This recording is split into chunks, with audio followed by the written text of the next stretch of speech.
that um, the function of government is to make the lives of those under its control as good as possible. I use the words under control deliberately because, according to our Constitution, if you happen to be traveling in the United States and you're under the control of the government in the sense that you the you're following the laws and affected by the laws, then you're supposed to be treated as if you were a citizen, as opposed to just some arbitrary individual that could be discarded or whatever. Uh, and when you try to make somebody's life as good as possible, you have to consider both short term and long term. And those can be different decisions. Um,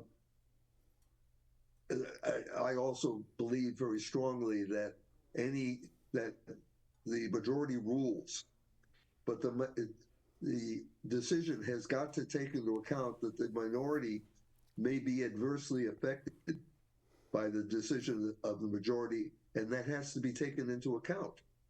The minority needs to be protected. If for no other reason, at some point or another, the minority can become the majority, and what's good for the goose is good for the gander.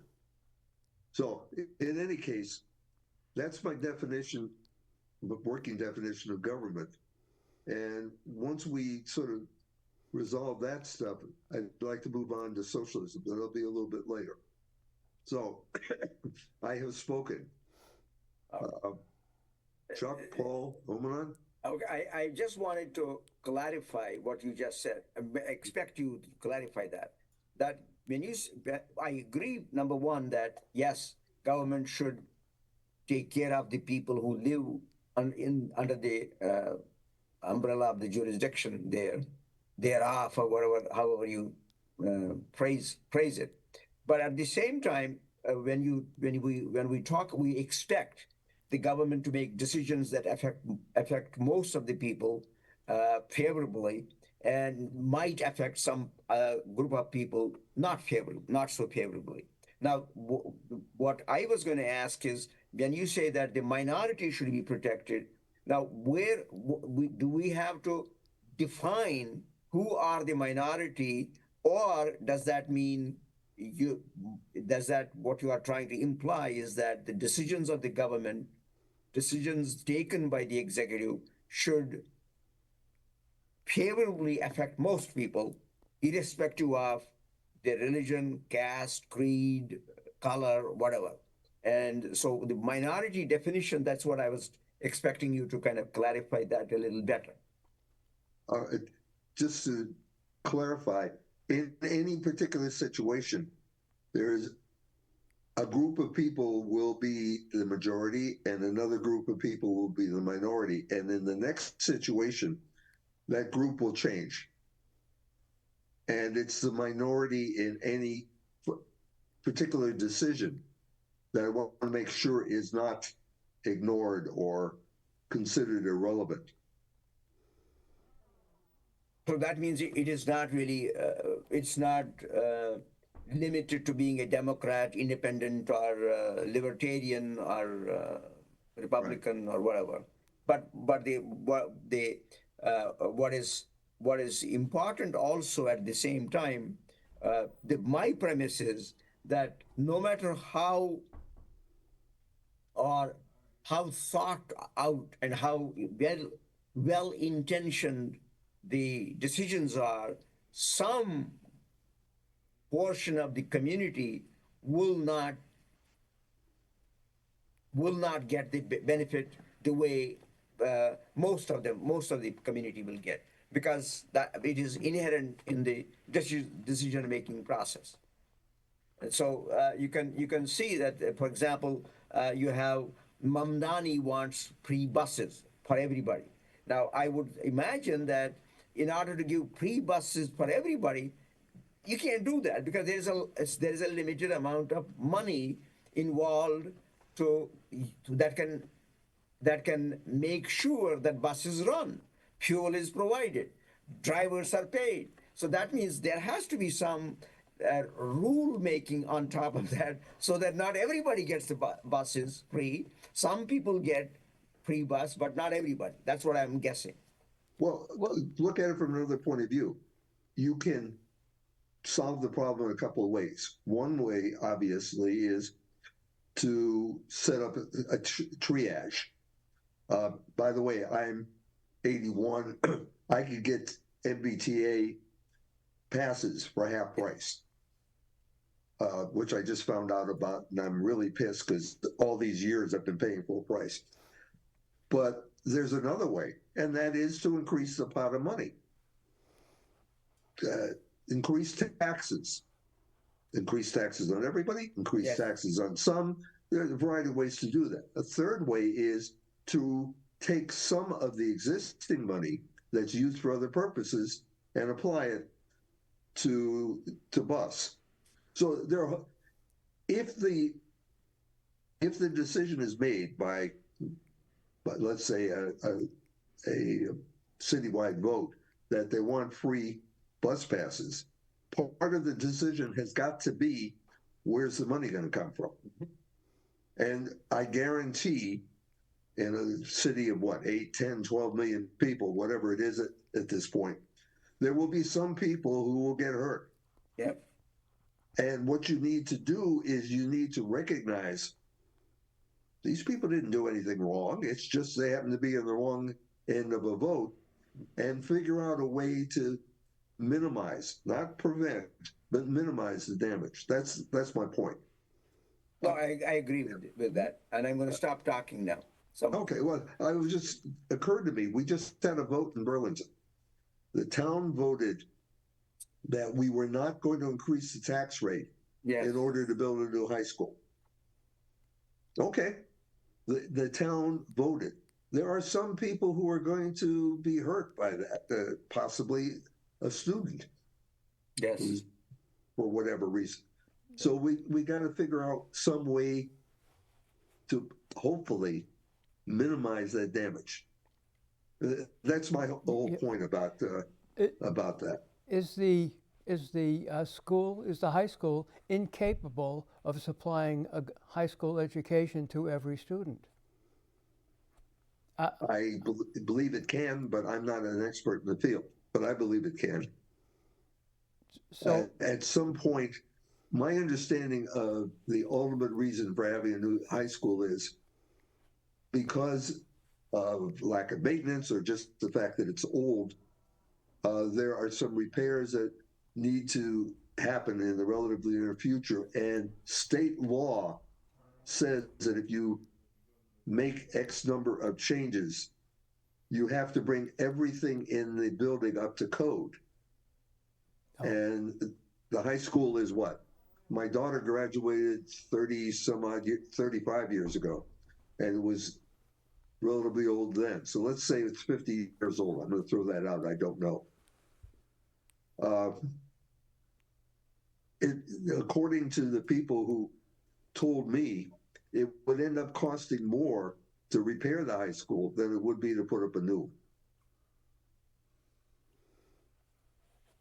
But then, and I have to accept that because I don't know. It makes sense to me, but I don't know the rules and the numbers, etc. But I wouldn't be surprised if it's not damn close. But the town said we don't want to do that. Mm-hmm. So now we got to figure out something else, which might be to do nothing and then pay the bills. Yeah. Oh, I'll throw out a third one just for the fun of it. We don't have to have our own high school. We could we could bus our kids to the new school in Lexington. We'd have to pay Lexington for use of the school, but we could do that, I suppose. I know when I was in high school, my town did not have a high school.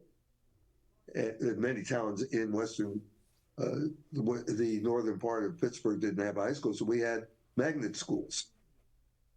And my junior high, they had recruiting sessions. and you got to choose what high school you wanted to go to. So that's throwing out another option just for the hell of it. But again, the point being, you have to, there are 330, 350 million, 330.5 or so million people in the United States that we admit to. Nobody is going to be happy with every decision. Most people are going to be unhappy with most decisions. But in order for the society to work, we have to be aware of their problems and try to address them. And that starts to get towards the discussion of socialism. But does anybody else have any ideas of what government should be? Is it just going to be my idea, or? I talked my time, so somebody else has to talk. I thought we were in a democracy where everyone had a vote, and you know, I guess I haven't been paying attention to all the problems. I haven't. I really don't know about Burlington because I'm no longer in the Ways and Means, and but when I was on the Ways and Means, you know, we had a certain amount of budget to worry about, and we tried to divvy it up as logically as possible.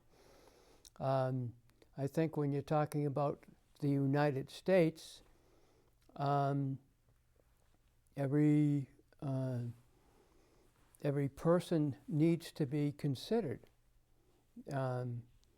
We have to think about how much money we need and how much money is available.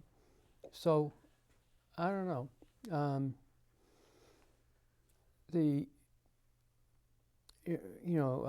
There are people in Congress that think the rich don't have enough money, and they need more. There are also people in Congress that think the poor don't have enough money, and they need more. And that's a problem, trying to figure out how much should be raised in taxes and how should it be distributed versus who pays what, you know, who pays how much. And right now, we have a very slim majority in Congress who's making all the rules. And they're not considering the other side. It's, and you know, maybe the Democrats did the same thing when they were in power. But I don't know. I'm very disappointed with Congress right now, nationally. I know you were talking about towns, and I just have a tendency to think about the country in general, as opposed to the problems in Burlington. The people in charge right now have decided that the billionaires don't get to keep enough of their own money, and we should run a deficit, so we borrow, so the billionaires don't have to pay as much, and the millionaires don't have to pay as much, and probably the average people don't have to pay as much. It's very disappointing. And the president keeps asking the people who in the Fed who give the money, give the credit to the country, to lower the interest rate. I mean, they should be increasing the interest rate because the national debt keeps exploding. It's just very, very frustrating to me.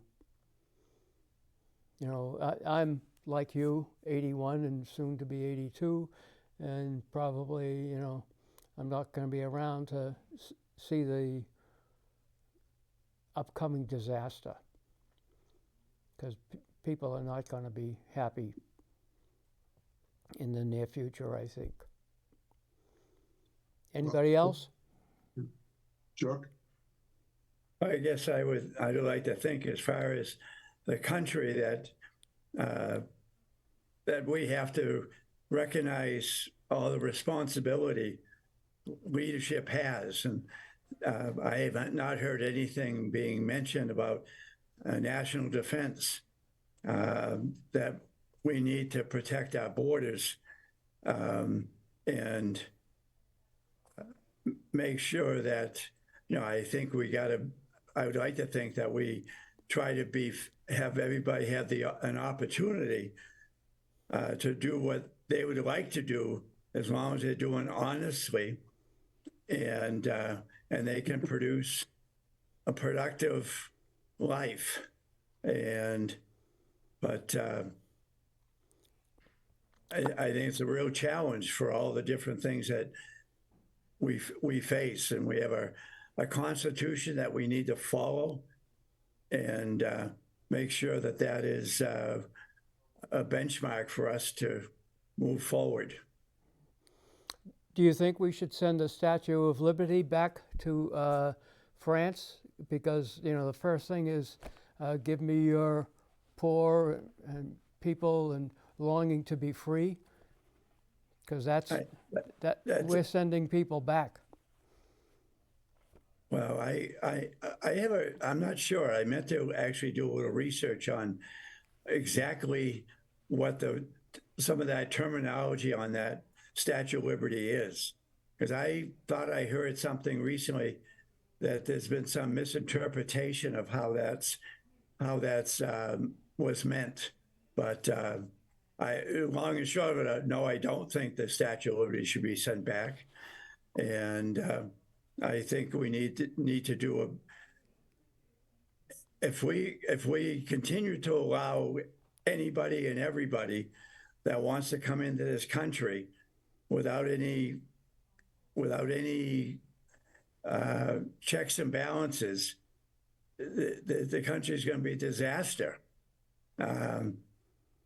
And I think we need, you know, I think we have a program to have people come in lawfully, and I think we need to continue to make that to be the case. I agree. One of the things that I think Paul said was, should the millionaires, billionaires, whatever, pay more or less? One of the things that bothers me about that question is not so much the question, because I don't have a problem with somebody who's been successful enjoying their life. What I don't appreciate is, in one hand, we say we shouldn't tax the billionaires more because they're using the money to improve the lives of Americans. On the other side of the same equation, when somebody says there are hungry people out there are people who are homeless, etc., everybody says, well, yeah, that's really bad, but we don't have the money in order to help them. So one side should have a lot more money because they're doing wonderful things, or not, as the case may be, that's their choice. But the other side, you have all these people who, for whatever reason, most of which are not their fault, are now suffering, and at least their lives could be improved with a little more money.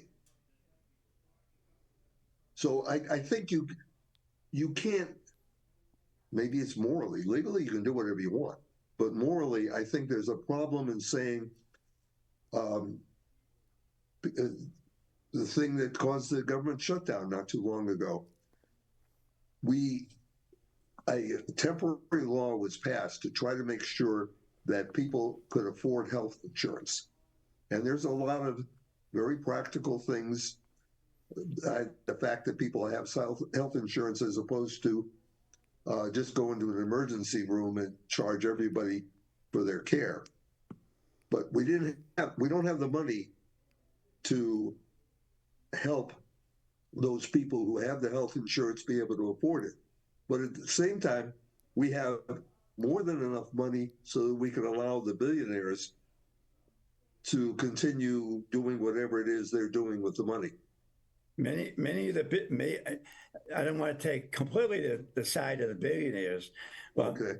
many of the billionaires, and maybe most of the billionaires, are the ones responsible that provide the jobs and the opportunities for people to work, and you strip those people of a motivation that they have to do what they're doing, and then the opportunity for employment may be narrowed.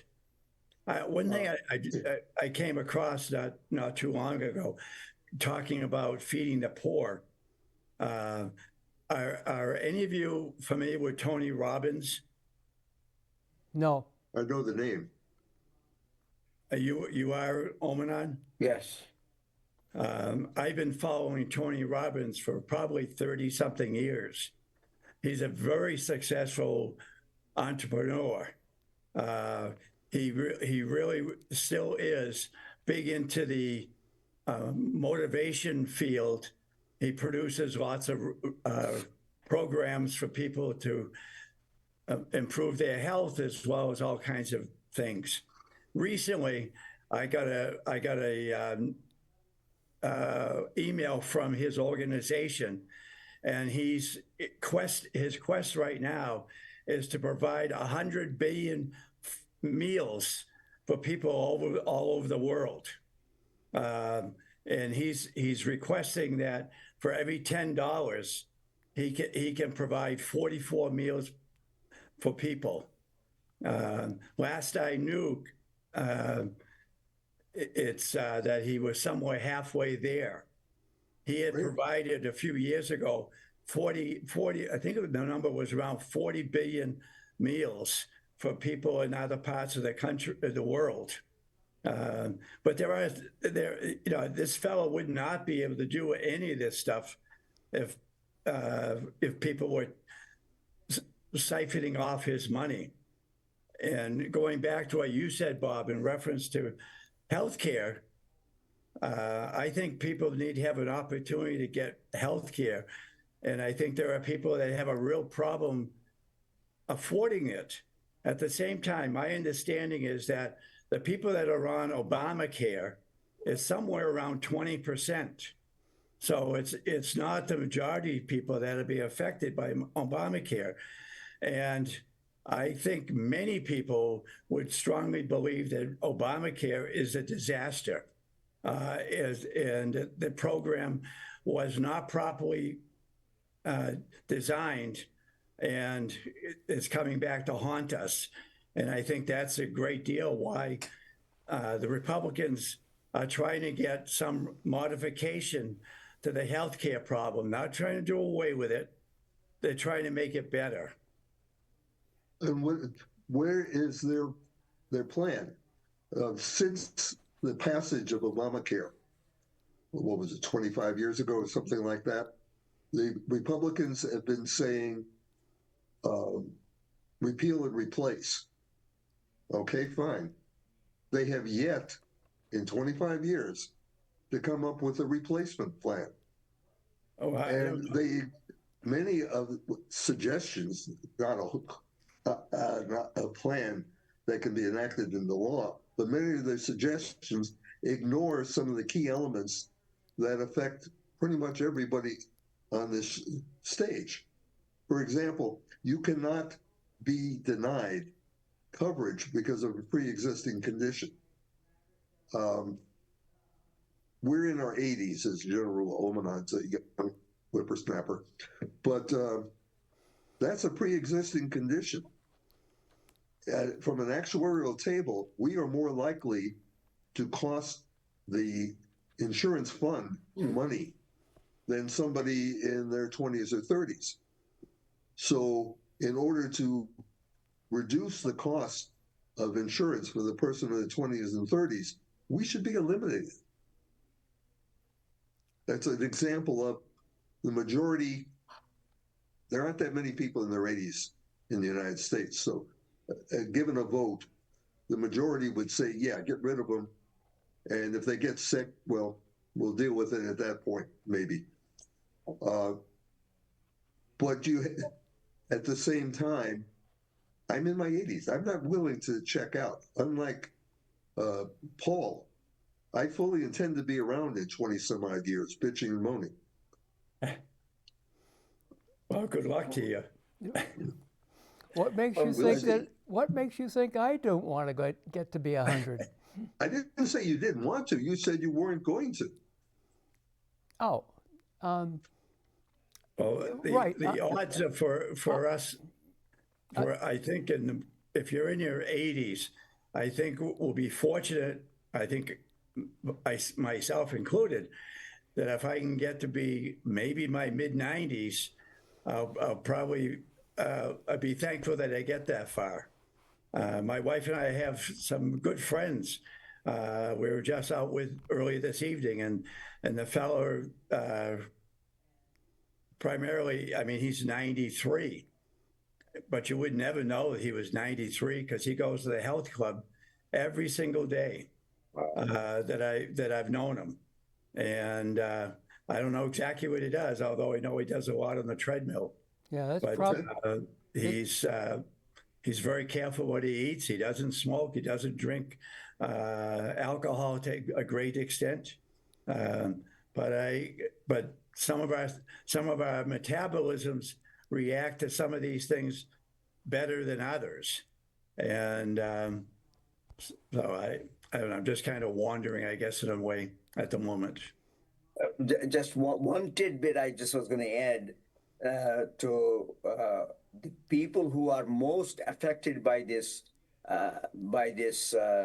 lack of subsidy for Obamacare are people who live in the southern states. That is really, when you look at the condition of the healthcare down there, it's not good. So, and a lot of people are going to lose their health care, and that's not good for the whole country because overall health status is going to diminish, and that's going to affect the workforce for the whole country and upkeep of the country and the moving forward for the country. That affects us all collectively.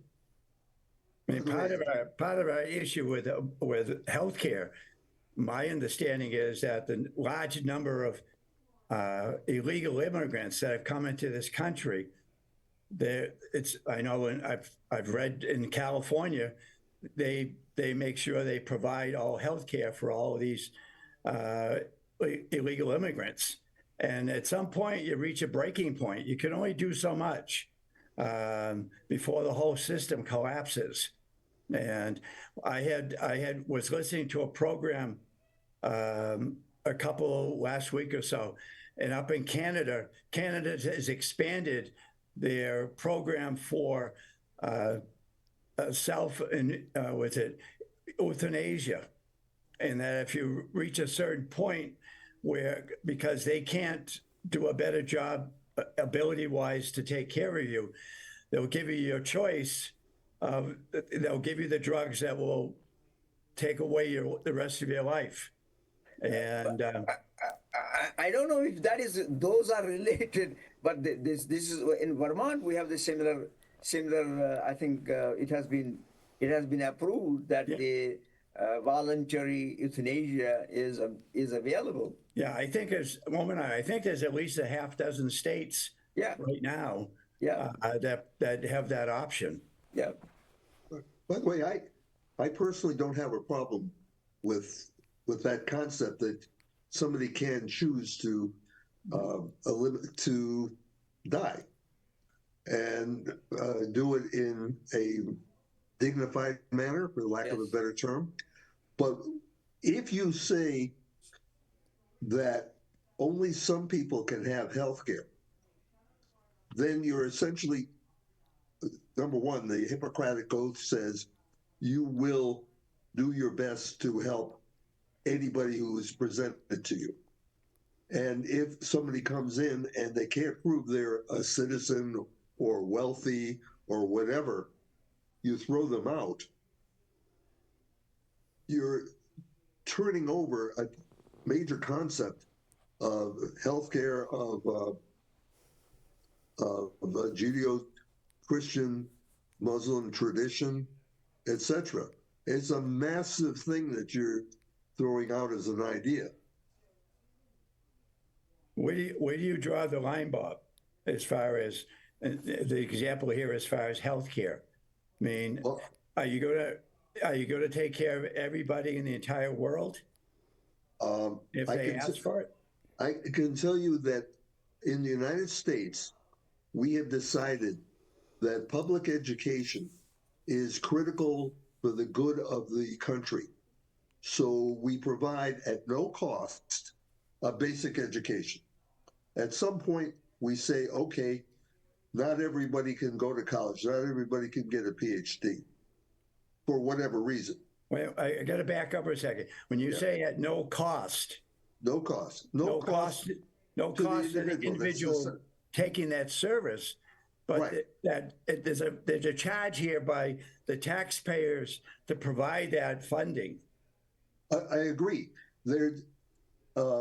We didn't have as big a storm as I thought we were going to have last night, but at no cost to me, a plow will come down my street.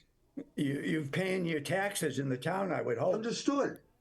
The society takes from the money that we have accumulated and says this is important to the society, plowing the streets after a storm, educating people so that they at least can participate in the society. They can read, they can write, they can do basic math.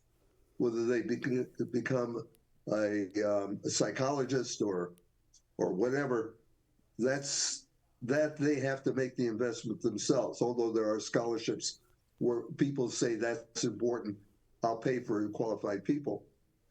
Why isn't healthcare the same thing where the society says, if you go to a hospital sick, we will treat you at least to a minimum level.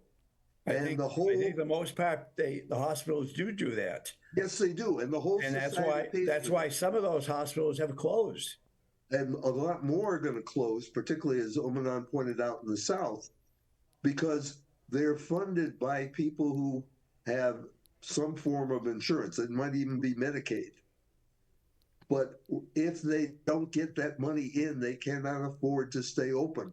So even the people who have insurance, who have a reasonable sum of money in the bank, will not be able to get health care because the hospital won't be there. Again, short-term versus long-term thinking. Short-term. The society doesn't want to pay through established means to give people health care, but they will give them health care in an emergency. The emergency costs a hell of a lot more than basic health care. So the hospital can't afford to pay for the building and the doctors and the nurses, et cetera, et cetera. So it closes. Now everybody in the community doesn't have a hospital anymore. What was the right decision? Short-term or long-term? And by the way, that's part of the discussion about socialism. At what point does the society decide that everybody needs X? So here is. Go ahead. No, I was just saying, what do you have to say, Omanon or Paul? What I was going to say is that there is a point which I agree with Chuck, is that up to a certain point, I mean, they are providing healthcare to everybody in the country is actually tied with it to the number of people who come into the country. Now the question then is, how do you integrate the two in a judicious manner so that you do not let anybody and everybody come in, and but be judicious about it, and at the same time be able to provide health care to everybody, because that is a basic right. So that's where those two get tied, have a tie-in, and that means there has to be a program which is well organized to allow people to come in who who can be part of the society, but at the same time, you can't let anybody and everybody come in. So it's kind of complicated sociological issue there, and so that's where executives have to executive function is there to make sure that the first part is regulated well enough so that so-called illegals do not come in, which are not really illegals, who are essentially provided the asylum or whatever you have, and they are undocumented in that sense, but they have been allowed to come in.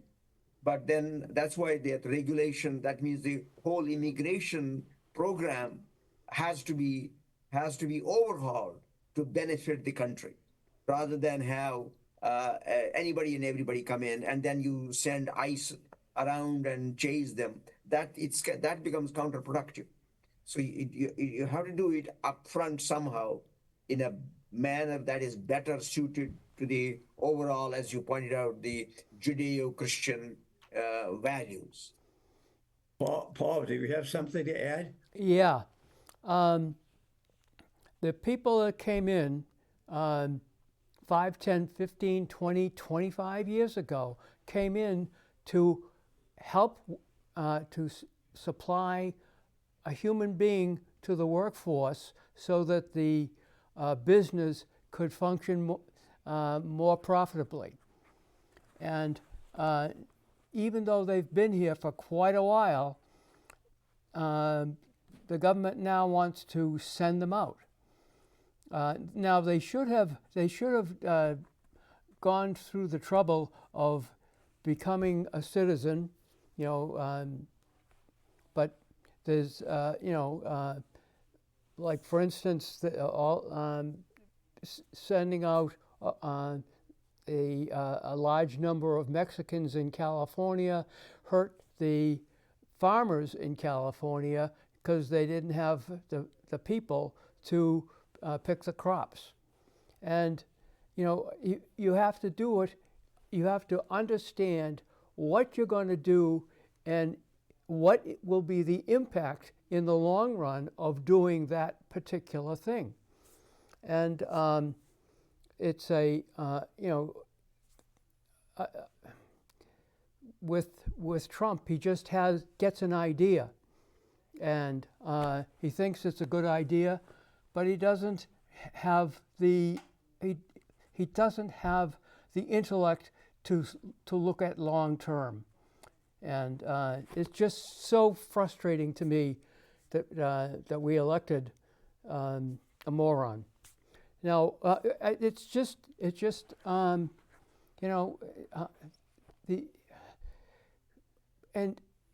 for instance, going to Venezuela and stealing their president. I mean, what is he thinking? He's not thinking very well at all. It's just so surprising. And you see the thing with ICE. This woman packed a car to impede the progress of ICE going down the street. And a car came up, went around her, the driver got out and stood off to the side of her car with a gun in his hand. The next car came in right after, within a couple of seconds, came in. The two people got out. One of them went up to the woman. She had her window down. She could have talked to him. He tried to open her door. When he tried to open her door, She That's decided, after asking her to open the door herself. correct. She didn't want to open the door. If she if she were gonna if she had succumbed to getting out, they would have taken her to jail. So Yeah. so And she she deserved to go to jail. She does not. A protester deserves to Yes. go to jail. Yes, because she was using her vehicle, trying to impede whatever the ICE people were trying to do. Can I throw out something? The same I got to organization. interrupt. I can't disagree, Paul, how strongly I disagree with almost everything you said regarding Trump and his intellect and so forth. I think and personally you're way off, but that you have every right to think that. Yep. But I have That's I my have the right to opinion. think what I do. That's my opinion. Chuck, can I throw out something to defend this woman who didn't want to open up her door when some guy with a gun in his hand said, open up the door? The same organization that a month, 2 months ago in Chicago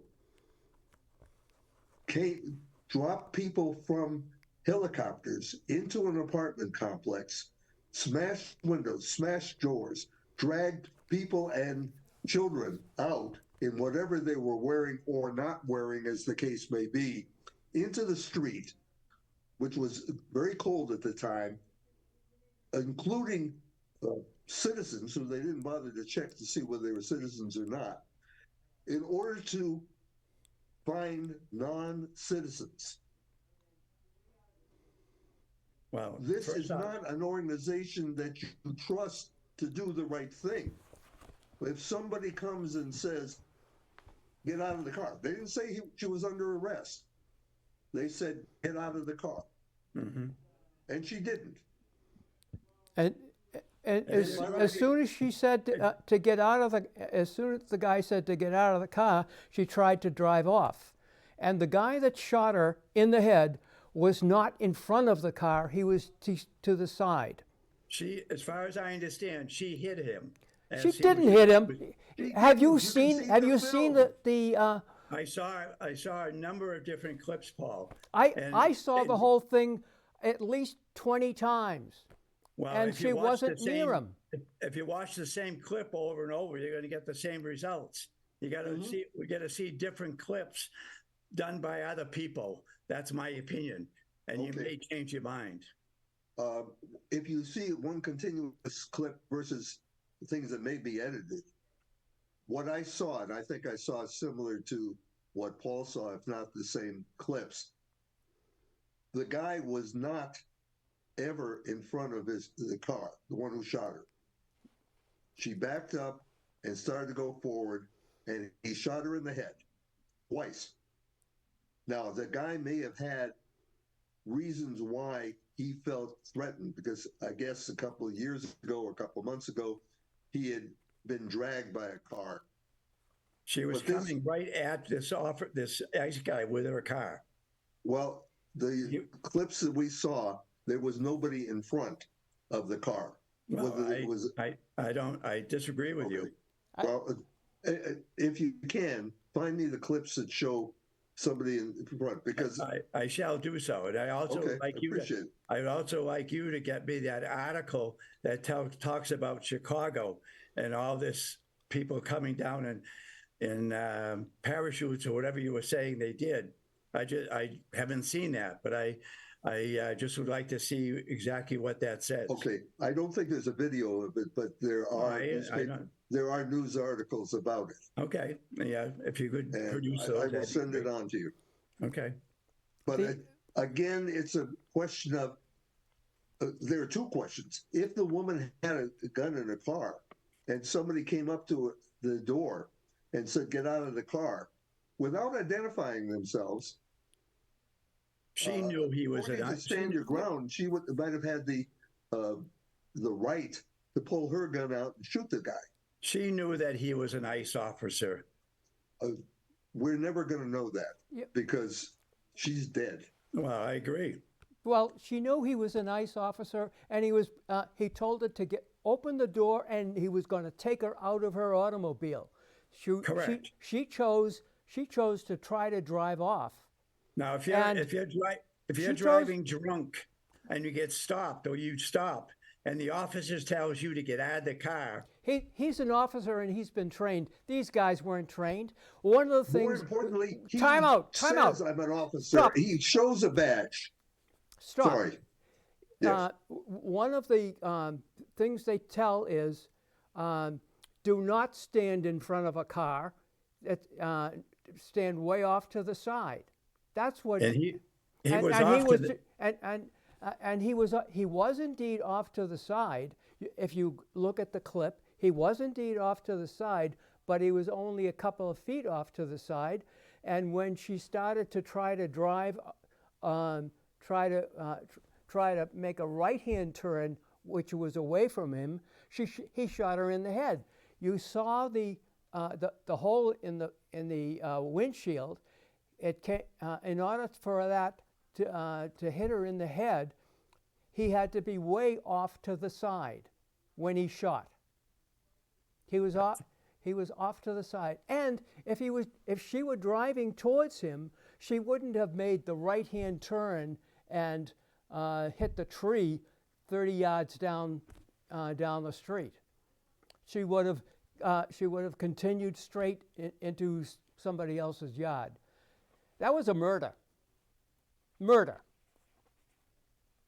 well, if people would abide by what the ICE is trying to do throughout the country, then we What the wouldn't have hell- some of these incidents. ICE is picking up all kinds of people and letting a good proportion of them go because they're not illegal. If the ICE had cooperation from the local communities as far as helping them to arrest the people who are problems, then ICE wouldn't be put in such a difficult position to not know for sure who's who. The local police probably know most of these, who the criminals are, or at least a much better handle, so it would be handled much better. One of the things to be aware of is the ICE is out getting X number of people per day. That's their assignment. They aren't finding murderers and rapists, etc. Most of them are already in jail. What they're doing is they're going to places where people speak Spanish, might be dark skinned, and they're grabbing people up. One of the things that happened, the Department of Agriculture made an arrangement with ICE that they wouldn't go to farms anymore and grab the people off the farms because otherwise you and I wouldn't be able to eat. So it's not, we're going to get rid of all the people who are here as undocumented. They're going to places where people, maybe they're places, they're women and fathers who've been here 30 years, who have jobs, who own property, etc., and they're grabbing them. Why are they grabbing them? Because it's easy. And it has a second, more important piece. If you can scare a population enough, they'll get up and leave on their own. You can't deport 10 million people. It's just not physically possible. But if you get them to self-deport, then it is possible. You think I'm making this up? At the beginning of this big surge, the government offered people $1,000 if they would leave on their own. Mm-hmm. And then they went and started doing some of this stuff, including the newspaper article I will send to you, to make people feel unsafe. So maybe they think about it. And it's not the criminal, and it's not the poor schlub who's homeless on the under a bridge.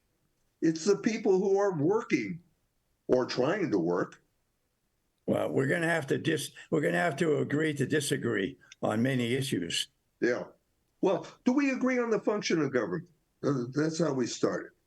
Let's try to get back to that and stop worrying about whether the MAGA movement is benefiting the United States or not.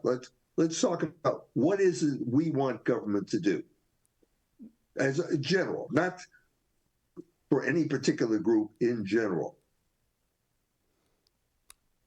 Maintain order, Okay. and make the people happy. Okay. All the people happy if they can.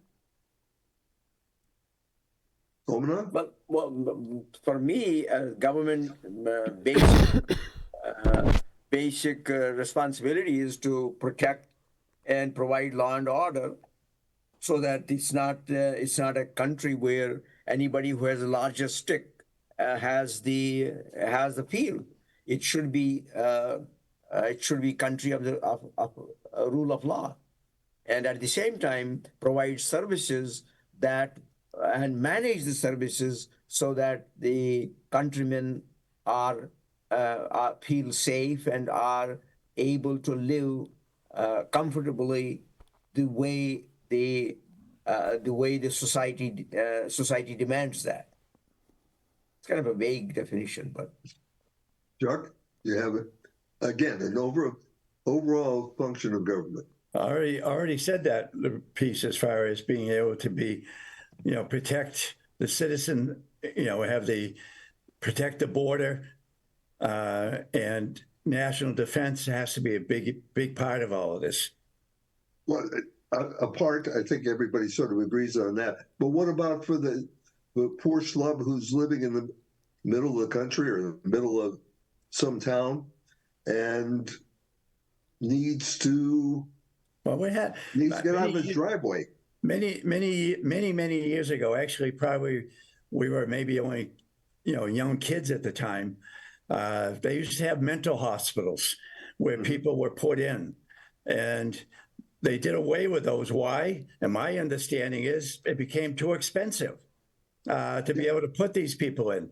So many of these people that you're talking about, Bob, that are on the streets are people who should be in some type of mental place, but we don't have the money to be, or at least it's believed that we don't have the money to be able to take care of all these people.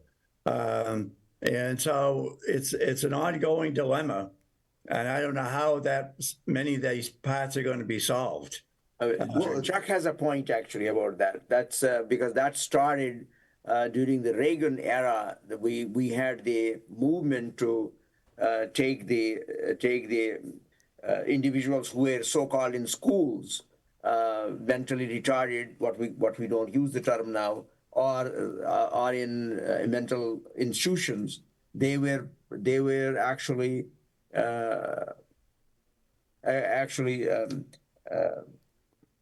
encouraged to